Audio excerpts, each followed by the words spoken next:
Barbadian Prime Minister David Thompson says the concerns relating to the service of Liat are understandable.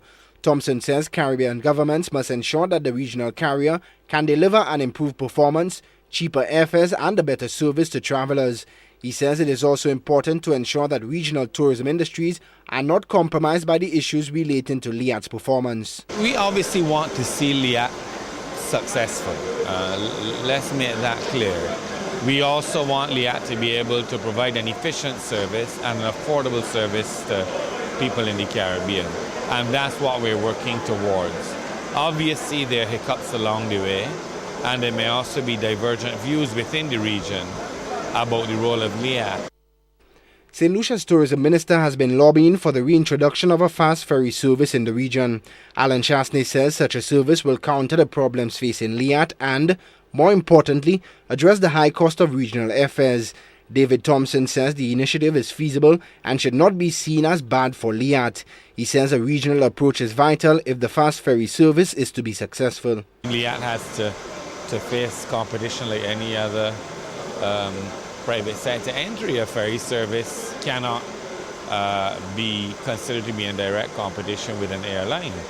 And there's nothing that should stop a ferry service from operating anywhere in the region if it is economically feasible. They believe that it's a feasible project and we would like to see it implemented. It has, however, to be done at a regional level so as to ensure its success. However, the Prime Minister of Barbados expressed optimism that the problems plaguing Liat can be resolved. David Thompson insists that his government is not prepared to abandon the regional carrier, citing the investments of the Barbados government in the airline. We already have shares in it, and therefore it is not as though one can walk away from an investment like that. The shares are already there. We are going to do our best to ensure that the investment works to the advantage of Barbados.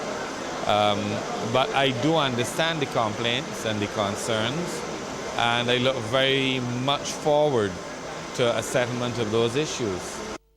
The high cost of regional airfares remains a sore point for Caribbean governments. The government of St. Lucia began diversifying away from the regional airline. American Eagle began flying between the island and Barbados last year. Shannon LeBon, HTS News, Channel 4.